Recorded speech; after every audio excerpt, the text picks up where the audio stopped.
옥성호라는 작가가 있습니다. 예전에 부족한 기독교 시리즈라는 책을 써서요. 이름이 널리 알려진 분이신데 이분이 작년에 신의 변명이라는 책을 썼습니다. 책의 내용이 무엇이냐면 구약의 하나님과 기독교인들이 믿는 하나님은 다른 존재라는 겁니다. 원래 예수는 하나님의 아들이 아닌데 바울을 비롯한 그리스도인들이 그 예수를 신격화해서 오늘날 그리스도인들이 그 예수님 하나님으로 섬기고 있는 것이다 하는 것이고요. 그 예수님은 부활하지도 않았고 부활이라고 하는 것은 그리스도인의 믿음일 뿐이고 역사적인 사실이 아니다.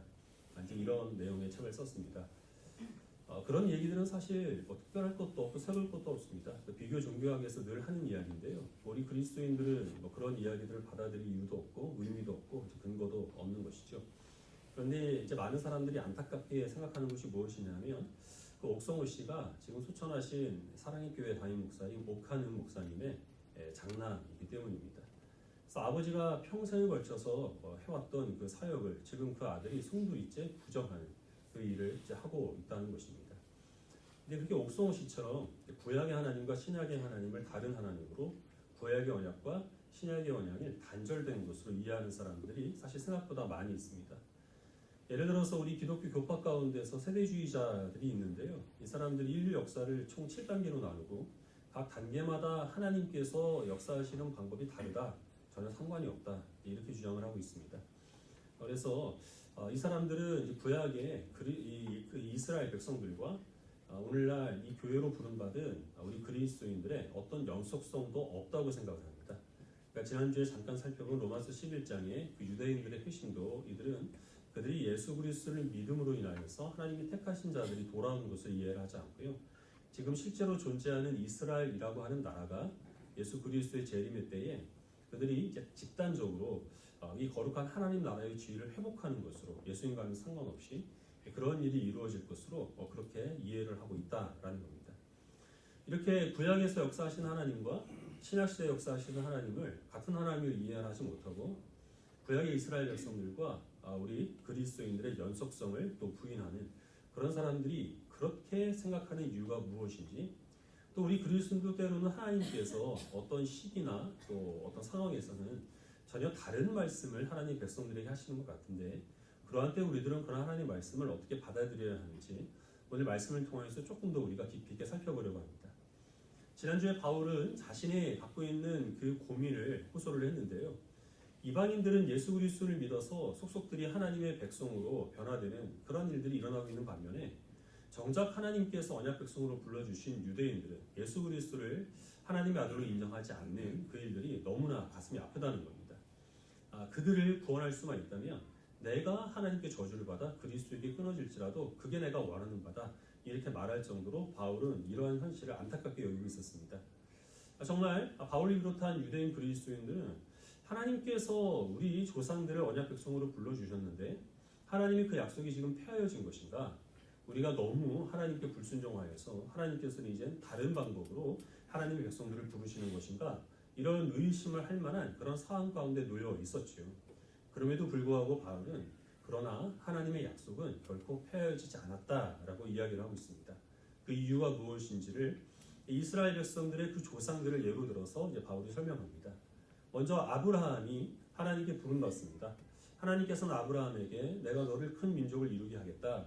그래서 그 민족이 하나님의 복을 누리게 할 것이고 그 민족으로 인하여서 천하 만민이 복을 얻게 하겠다라는 그 약속을 주셨습니다. 지금 유대인들은 이 하나님의 아브라함에게 주신 언약이 자신들을 통하여 성취되었다라고 그렇게 생각을 하고 있는 것이죠. 근데 하나님께서 그 약속을 주신 지 25년이 지나도록 아브라함은 아들을 낳지 못했습니다. 그래서 아브라함은 그 중간에 엘리에셀이라고 하는 자기 종을 양자로 삼으려고 했고 하갈을 후처로 들여서 이스마엘이라는 아들도 낳았습니다. 근데 그때마다 하나님이 하신 말씀이 무엇이냐면 너의 그 언약의 후손은 너에게서 태어난 모든 아들이 아니라 사라를 통하여서 태어난 그 아들만이 언약을 상속받을 약속의 자손이 될 것이다 하는 말씀을 그때마다 주십니다. 그리고 결국 이제 아브라함이 100세가 되었을 때 하나님께서는 사라에게서 이삭이라는 아들을 이제 낳게 하십니다. 이 하나님께서 아들을 낳지 못하는 사라를 통하여서 얻은 그 이삭만을 언약 백성으로 하나님이 인정하신 이유가 무엇이냐면 사람의 하나님의 백성됨은 사람의 혈통이나 능력이나 어떤 경건함이나 이런 사람에게 달린 것이 아니라 오직 신자를 택하시고 그 신자를 은혜로 구원하시는 그런 하나님의 능력이 있다라는 것을 보여주시기 위하여서 하나님께서는 사라에게 아들을 낳지 못하는 사라를 통하여서 태어난 그 이삭만을 하나님의 언약 백성으로 삼아 주신 것이죠. 하지만 사랑의 본성은 그 구원의 그 근거를 하나님이 아니라 인간에게 두려고 하는 그런 습성이 있습니다. 그래서 이 이삭만이 언약 백성으로 선택받은 이유가 그 사라가 아브라함의 첫 번째 부인이었기 때문이다. 이렇게 주장하는 사람들이 있는 거죠. 그래서 바울은 그 뒤에 그 이삭에게서 태어난 쌍둥이 아들 에서와 야곱의 그 예를 듭니다. 이스마엘과 이삭은 다른 어머니에게서 태어난 아들인데요. 하지만 에서와 야곱은 한 어머니 리브가에서 그것도 한 날 한시에 태어난 쌍둥이였습니다. 그런데 하나님께서는 에서가 아니라 오직 야곱만을 하나님의 언약 백성으로 선택하신 것입니다. 더군다나 그 야곱이 태어나기도 전에 리브가가 에서와 야곱을 잉태하고 있을 때 하나님께서 하신 말씀이 무엇이냐면 내 뱃속에서 두 민족이 나누리라 그리고 큰 자가 어린 자를 섬기리라 하는 말씀이었습니다. 그 말씀의 뜻은 둘 중에 한 사람만 하나님의 언약의 자손으로 택함을 받을 것이고 그 대상은 어린 자인 동생 야곱이 될 것이다 하는 것을 하나님께서 미리 그들이 태어나기도 전에 알게 하여 주신 것이죠. 그래서 이 모든 것들은 사람이 태어나서 무엇인가 선하고 악한 일을 행하기도 전에 하나님께서 미리 정하신 바에 따라 하나님께서 은혜로 선택하신 그 사람만이 하나님의 언약 자손이 될 것이라는 사실을 하나님께서 보여주셨다는 겁니다. 물론 여기에서도 그 구원의 근거를 사람에게 두려고 하는 그런 사람들은 그것을 부인합니다. 야곱에게는 에서에게 없는 장자권을 사모하는 열심이 있었고 하나님은 모든 것을 내다보시기 때문에 그들이 뱃속에 있을 때부터 그것을 미리 아시고 그래서 야곱만을 언약 백성으로 선택하여 주실 것이다. 이렇게 이해를 하고 실제로 그렇게 설교하는 목사님들도 있습니다. 그러나 지금 바울이 이야기하는 것은 전혀 잘못된 이해라고 하는 것이죠. 하나님께서 에서와 야곱이 태어나기도 전에 그 에서를 버리시고 야곱만을 선택하신 이유는 사람이 하나님의 백성이 되면 어디까지나 혈통이나 그의 경건함이나 아니면 능력에 달린 것이 아니라 택하신 자를 미리 정하시고 은혜로 구원하시는 그런 하나님의 섭리 가운데서 그가 하나님의 자녀가 된다는 사실을 하나님께서 보이시기 위하여서 야곱이 태어나기도 전에 하나님께서 그를 하나님의 약속의 자손으로 미리 정하셨다라는 사실을 증거하고 있는 것입니다. 창세기는 우리가 로마서를 살펴보기 전에 한번 계속 처음부터 끝까지 본 적이 있죠. 그래서 그때 말씀을 잘 들으신 분들은 이해를 하실 겁니다. 창세기의 역사는 하나님의 선택의 역사입니다. 많은 사람 중에서 하나님이 은혜로 아브라함을 선택하여 주셨고 아브라함의 자손 가운데서 하나님은 이삭과 야곱만을 언약 백성으로 택하여 주셨습니다. 또 그 야곱의 자손 가운데서 그 모든 12아들들 다 하나님께서 언약 자손으로 삼아 주셨는데 그 가운데서 11번째 아들인 요셉을 장자로 삼아 주셨고 또 그 유다를 그들 가운데서 다스리는 자로 하나님이 택하여 주셨습니다. 근데 그런 하나님의 선택에 대해서 어떤 인간적인 조건을 찾을 수가 없습니다. 그들이 장남이어서 하나님이 택하여 주신 것도 아니고 경건하거나 다른 사람보다 선하거나 뭐 그런 면이 있어서 하나님께서 그들을 약속의 자손으로 때로는 장자로 택하여 주신 것이 결코 아니라는 겁니다. 물론 택함을 받은 자에게는 결국에는 하나님께서 그를 택하실 만한 그런 선한 행실들이 드러나게 되어 있습니다. 하지만 그것은 하나님께서 먼저 택하시고 선택하신 자의 삶에 끊임없이 개입하시고 그의 성품을 하나님의 자녀답게 변화시켜 주심으로 나타나는 그런 행실의 열매이지 그런 선한 행실 때문에 그들이 하나님의 자녀로 아니면 장자로 택함받은 것은 결코 아니라라는 것을 성경이 증거하고 있다는 것입니다. 사람의 행위가 하나님의 택함에 대한 그 근거가 되지 못한다라는 것을 가장 분명하게 보여주는 증거가 무엇이냐면 할례입니다. 하나님께서 처음 할례를 명하실 때는 이삭이 태어나기 전입니다. 하나님께서는 아브라함에게 그 집에 있는 모든 남자와 그리고 이방인의 종들까지 다 할례를 받으라라고 말씀을 하시는데요. 그 가운데는 에서가 포함되어 있었고 이방인으로서 그 집에서 일하고 있는 종들이 포함되어 있었습니다.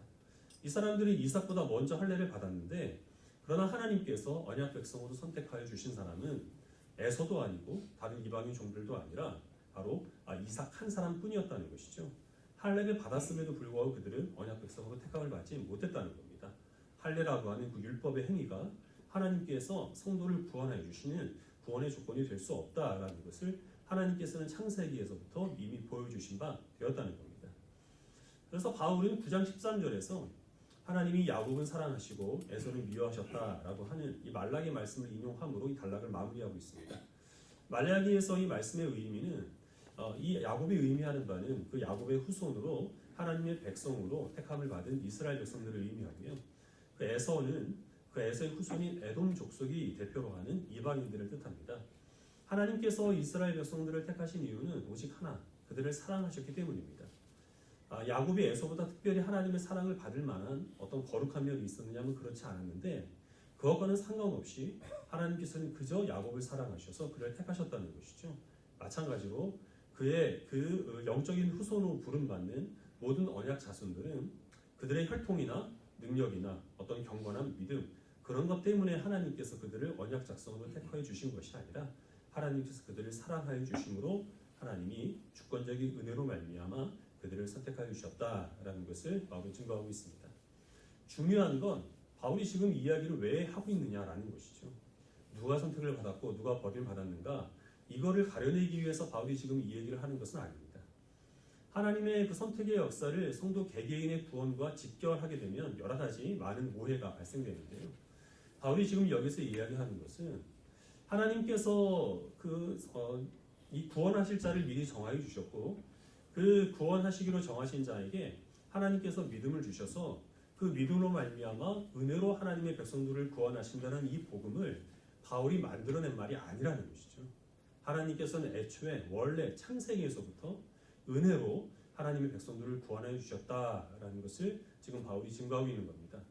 그래서 지금 이방인들이 하나님의 백성이 되고 유대인들이 그리스도를 믿지 않으므로 하나님의 사랑 가운데서 끊어지는 이 일이 전혀 이상한 일이 아니라 원래부터 하나님께서는 이러한 방법으로 역사해 주셨다라는 것을 지금 바울은 이 로마서를 읽고 있는 성도들에게 말하고 있는 겁니다. 출애굽기 32장 말씀을 다시 보겠습니다.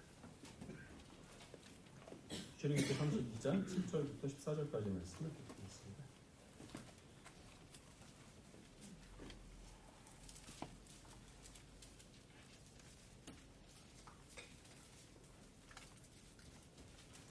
출애굽기 32장 7절을 제가 먼저 읽고 14절까지 읽어주시겠습니다.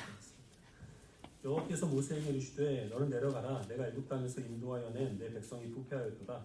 내가 너희에게 명령한 것을 꼭 지켜라. 너희를 위하여 성막을 구워 만들고 그것을 위하며 그것의 기준을 드리며 말하기를 이스라엘아 이는 너희를 여호와께서 또 모세에게 이르시되 내가 이 백성을 보니 목이 뻣뻣한 백성이로다.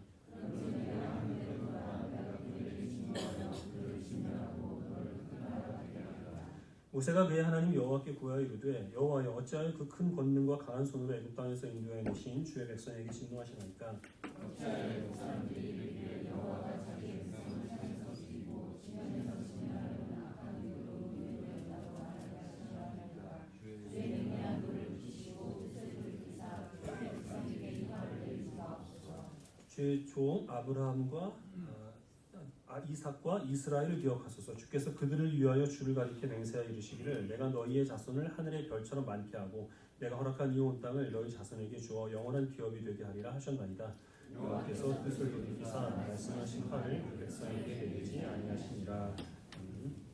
하나님이 아브라함에게 주신 약속을 지키셔서 이스라엘이라는 큰 민족을 이루게 됩니다.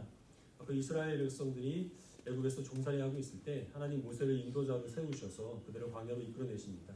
시내산 밑에 모이게 하시고 모세만 시내산 위로 올라오게 하셔서 40일 동안 율법과 성막에 대해서 자세하게 가르쳐 주십니다. 그동안 이스라엘 백성들은 모세를 기다리지를 못하고 우리를 이 애굽에서 인도하는 하나님을 만들어내라 라고 이제 아론을 독촉하게 되죠. 그래서 금송아지를 만들어 놓고 이것이 우리를 애굽에서 인도하는 하나님이라 라고 부르면서 그 주위를 춤추면서 뛰놀고 있었습니다. 하나님께서 그것을 아시고 진노하십니다. 모세에게 말씀하시기를 내가 저 이스라엘 백성들을 진멸하고 너를 시조로 하는 새로운 민족을 내가 만들겠다라고 말씀을 하십니다. 그때 모세가 하나님께 드린 말씀은 하나님께서 만약에 그렇게 하시면 세상 사람들이 얼마나 하나님을 비웃겠습니까? 자기 민족을 광야에서 죽이려고 애굽에서 이끌어낸 어리석은 신이라고 하나님을 조롱하지 않겠습니까? 그 진노를 가라앉히시고 하나님께서 우리의 조상 아브라함과 야곱과 이삭과 야곱에게 하신 그 언약을 생각해 보십시오. 하나님의 백성들은 아브라함의 후손이지 모세의 후손이 아닙니다. 그 언약을 기억하시사 그들을 용서하여 주십시오. 라고 하나님께 말씀을 드립니다. 하나님께서 그 모세의 말을 듣고 내가 이들을 진멸하겠다라는 말씀을 취소하십니다. 이 출애굽기 32장에 나타난 하나님은 어떤 하나님이신가요?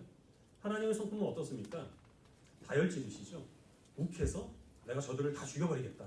그랬다가 또 모세가 참으세요 그러니까 또 금방 귀가 얇으셔가지고 그래 그럼 참을게 이러면서 진멸하겠다는 말씀을 없이 하신 그런 변덕이 심한 하나님. 그런 하나님이 아니죠. 지금 하나님께서 그 뜻을 돌이키신 이유는 변덕이 심하셔서가 아니고 모세가 중보자의 역할을 잘했기 때문입니다. 하나님은 사람의 죄에 대해서 그 죄를 반드시 심판하시고 넘어가셔야 하는 공의로우신 하나님입니다. 근데 그 하나님께서 하나님이 그 후손으로 큰 민족을 이루겠다고 하신 그 언약 백성들이 하나님께 범죄함으로 하나님의 언약이 깨지게 될 그런 위험한 상황에 놓이게 된 것입니다. 그때 이 모세가 중보자로 나서서 하나님께서 하신 그 언약을 다시 한번 상기시켜 주심으로 하나님의 진노를 가라앉히고 이스라엘 백성들에게 그 진노를 뛰어넘는 용서의 은혜를 베풀도록 중보자 역할을 감당한 것인데요. 이때 모세가 한 일이 이제 예수 그리스도께서 우리를 위해서 행하시는 중보의 사역을 지금 예표하고 있는 것입니다. 중요한 것이 무엇이냐면 그래서 하나님의 뜻을 돌이켰다고 해서 달라진 것은 없다는 거죠. 하나님께서 진멸하겠다라는 말씀을 취소하여 주심으로 하나님의 뜻이 달라진 것은 전혀 없습니다. 하나님께서 원래 정하신 뜻은 아브라함의 후손으로 말미암아 큰 민족을 이루겠다라고 하신 것인데 그것이 이스라엘 백성들의 죄 때문에 깨질 뻔한 것을 하나님께서 모세의 중보를 들으시고 진노를 가라앉히시고 그 진멸하시겠다는 말씀을 취소하여 주심으로 계속적으로 처음 하신 그 말씀이 지켜질 수 있도록 그렇게 하나님께서는 그 약속을 지켜가신 것입니다. 우리 조금 넘어가서 출애굽기 32장 30절부터 33절까지의 말씀을 또 들어가겠습니다. 30절을 제가 읽겠습니다. 이튿날 모세가 백성에게 이르되 너희가 큰 죄를 범하였도다. 내가 이제 여호와께로 올라가노니 꼭 너희를 위하여 속죄가 될까 하노라 하고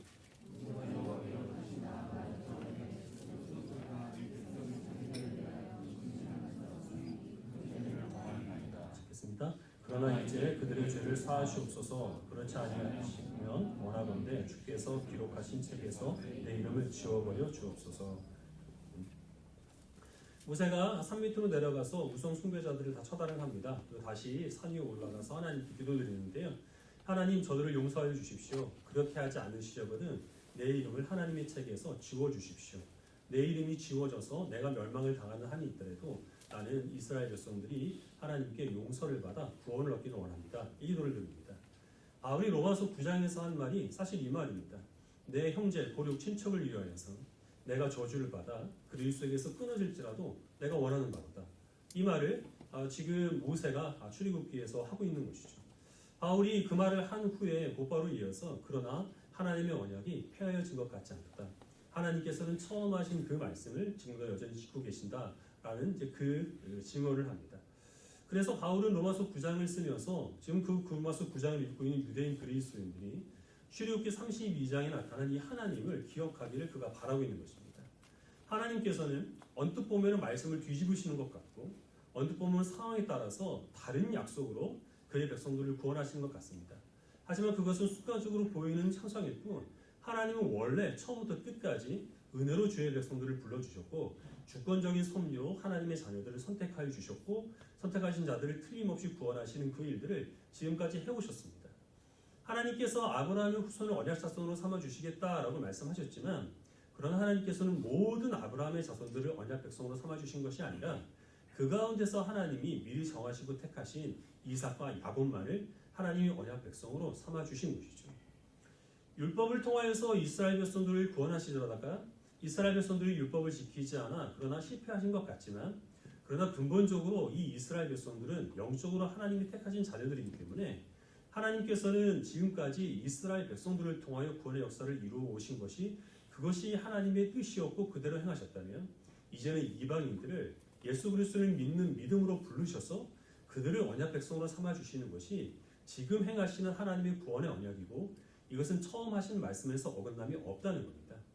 이제 이후로 하나님께서는 유대인들도 하나님의 그 언약 백성으로 예수 그리스도를 믿는 믿음으로 말미암아 불러주실 건데 그것도 이스라엘이라고 한 나라 모든 유대인들이 아니라 그 가운데 하나님이 택하신 그 남은 자들만 하나님께서는 그 그 유대인들도 예수 그리스도를 믿어 하나님의 자녀가 되는 은혜를 베풀어 주신다라는 것이죠.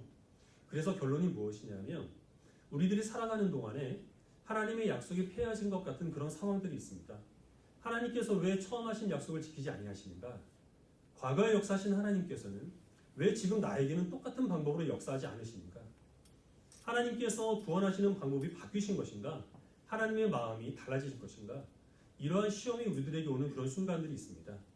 하지만 그것은 하나님의 근본적인 언약이 무엇인지를 이해하지 못하는 우리들의 잘못이지 하나님께서 달라지는 것은 결코 아니라는 겁니다. 하나님은 처음부터 끝까지 처음 우리들에게 하신 말씀을 결코 변치 아니하시고 있는 그대로 그 약속을 지키시기 위하여서 지금도 쉬지 않고 역사하신 하나님이시기 때문에 그 하나님을 신뢰하고 그 하나님을 의지하는 믿음 가운데서 하나님께서 허락하시는 모든 말씀에 순종할 것을 바울은 이 로마서를 읽고 있는 모든 그리스도인들에게 권고하고 있는 겁니다. 옥송호 씨를 비롯해서 세대주의자들과 같이 이 구약에서 하나님께서 역사하시는 방법과 신약 시대에 역사하시는 방법이 다르다. 하나님께서는 그 약속을 달리하시는 분이고 구약의 이스라엘 백성과 오늘날 그리스도인들은 전혀 다른 존재들이다. 이렇게 생각하는 사람들의 근본적인 이해가 무엇이냐면 하나님을 모른다는 것입니다. 그들은 하나님을 온전히 이해를 하지 못하고 있습니다. 자기들 같은 줄 알아요. 사람들은 그렇죠. 사람들은 무엇인가를 계획을 세워도 그것을 있는 그대로 추진할 수 있는 능력이 사실상 없습니다. 어제 했던 얘기도 오늘 잊어버리는 것이 우리들이고요. 철저하게 정말 목숨을 걸고 했던 맹세들도 상황이 바뀌면 얼마든지 그 맹세를 뒤집을 수 있는 것이 바로 변덕이 심한 우리 사람들입니다. 하나님을 그러한 존재로 이해를 한다는 겁니다. 그래서 이 사람들이 바라보는 하나님의 역사는 실패의 반복입니다. 하나님께서 에덴 동산을 만들었다가 그것이 뜻대로 안 되니까 노아의 홍수를 일으켜서 인류를 다 몰살시키는 그런 하나님. 율법으로 이스라엘 백성들을 구원하시려다가 이스라엘 백성들이 거기에 협조를 안 하니까 이제는 복음으로 이 그리스도인들을 구원하시려는 하나님. 계속해서 실패를 반복하시고 또 다른 계획을 세워가시는 그런 하나님으로 그들은 하나님을 잘못 이해를 하고 있습니다. 그러나 우리가 이해하고 있는 바 하나님은 결코 처음 세웠던 그 계획을 어떤 상황의 변화나 사람들이 협조하지 않고 죄를 범한다고 해서 그것을 취소하시고 다르게 또 다른 계획을 세우신 하나님은 결코 아니라라는 것을 우리들은 확신할 필요가 있습니다. 물론 하나님의 역사 가운데서 그렇게 보일 때가 있어요. 선악과 사건이라든지 아니면 사울을 왕으로 세우셨다가 후회하시고 패하시는 그런 것들을 보면 하나님께서는 그 계획을 취소하실 때도 있구나 하는 그런 느낌을 받을 때가 있습니다. 그러나 그것은 순간적인 상황이 그럴 뿐 처음부터 끝까지 모든 상황들이 이루어지는 과정과 결과를 보면 결국 하나님은 처음 하신 그 말씀에서 하나도 어긋남이 없이 모든 것을 이루어 가셨다는 사실을 하나님은 성경과 그리고 또 이 세상의 역사를 통하여서 지금까지 증거하여 오신 것입니다. 말씀을 한 구절만 더 보도록 하겠습니다. 예레미야 29장 11절입니다.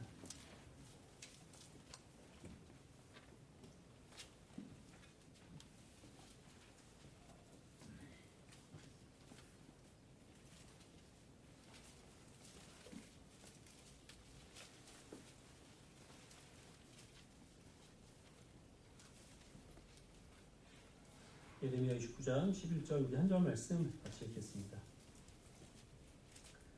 시작.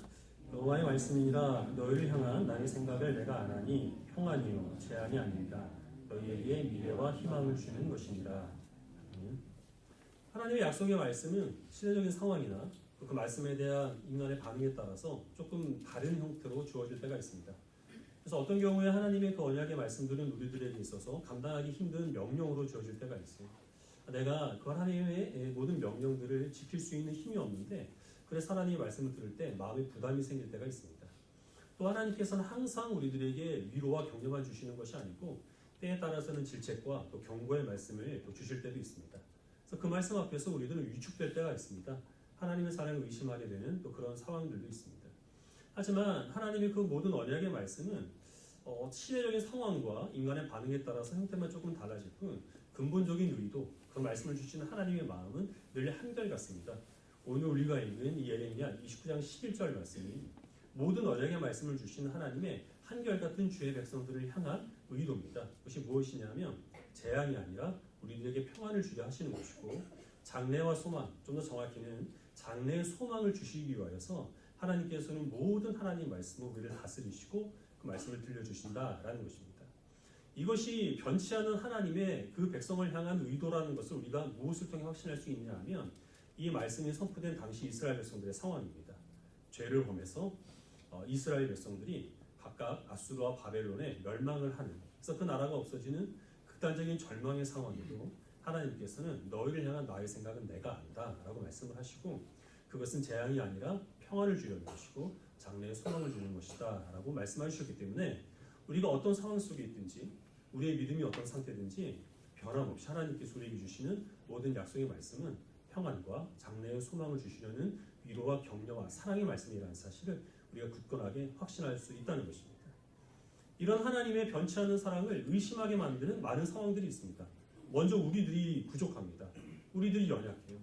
하나님의 말씀을 믿지를 못합니다. 근본적으로 우리는 하나님을 우리와 같이 변덕이 심한 존재로 여겨서 처음 우리들에게 베풀어 주신 그 사랑을 우리의 어떠함에도 상관없이 결코 걷어가지 아니하시는 신실하신 하나님이라는 사실을 의심합니다.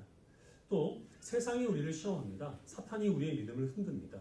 우리가 가난함이나 질병이나 예기치 않은 사건, 사고 그런 것들을 만나게 되면 우리를 향한 하나님의 사랑을 의심할 때가 있습니다.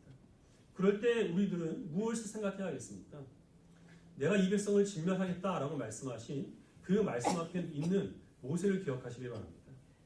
간절히 바라고 있는 유대인들이 예수님의 하나님의 아들 되심을 부인하고 오히려 이방인들이 그리스도인이 되어서 마음이 상하고 있는 그 바울을 기억하시기 바랍니다. 모든 하나님의 언약이 폐허진 것 같고 하나님께서 구원하시는 방법을 달리하는 것 같고 하나님의 생각을 바꾸시는 것 같은 바로 그 순간에도 그것은 순간적인 상황일 뿐 하나님께서는 처음에 하신 그 말씀을 거둬가지 아니하시고 세상이 어떻게 달라지든지 하나님의 백성들이 어떤 죄를 범하든지 관계없이 하나님께서는 여전히 그 사랑과 그리고 또 은혜로 그 택하신 백성들을 구원하시는 역사를 쉬지 않고 이루어가시는 그 하나님을 신뢰하시길 바랍니다. 하나님께서 한결같다라는 사실을 우리가 신뢰하지 못하게 되면 우리는 어떻게 우리의 구원을 확신할 수 있겠습니까? 오늘날 그리스도인과 교회의 모습을 보십시오. 어떤 면에서 우리가 하나님의 택함 받은 주의 백성, 하나님의 사랑을 받은 하나님의 언약 백성이라는 사실을 무엇으로 입증할 수 있을까요? 이미 영적인 영향력은 다 잃어버렸고 세상으로부터 이 마리는 빛과 소금이 되어서 짓밟히고 있는 게 오늘날 그리스도인과 교회입니다. 우리의 상황 보면 하나님께서는 이제는 그리스도인과 교회를 버리시고 다른 하나님의 백성들을 또 다른 곳에서 만들어 가시는 것은 아닌가 하는 그런 의심을 품기 충분합니다. 하지만 구원의 근거가 나에게 있는 것이 아니다. 우리를 사랑하시는 하나님께 있기 때문에 그래서 우리들은 변함없이 이 자리에 나와서 하나님의 언약 백성으로서 주님께 찬양과 경배를 드리는 이 하나님께서 우리에게 주신 의무를 충실하게 감당을 하고 있는 겁니다. 그것은 구원의 근거가 내가 아니라 하나님의 신실하심에 있다고 하는 그 믿음을 하나님께서 우리에게 주신 증거입니다. 올 한 해 여러 가지 많은 일들이 있었을 줄 압니다.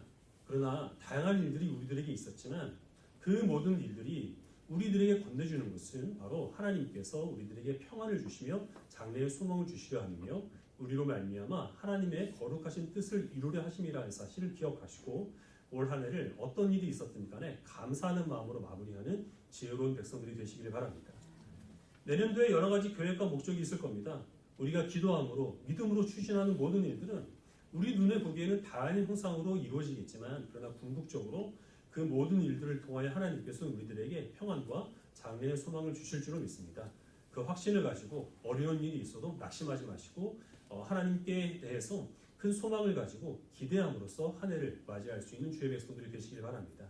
세상은 변하고 우리도 변덕이 심하지만 어떤 일이 있어도 처음 하신 그 언약과 처음 베푸신 그 사랑을 결코 거둬가지 아니하시는 하나님의 그 신실하심을 믿어 하나님의 모든 말씀에 우리가 순종함으로 주님께 영광을 돌리기에 부족함이 없는 충성스러운 주의 백성들이 되시기를 주의 이름으로 축원합니다. 기도하겠습니다.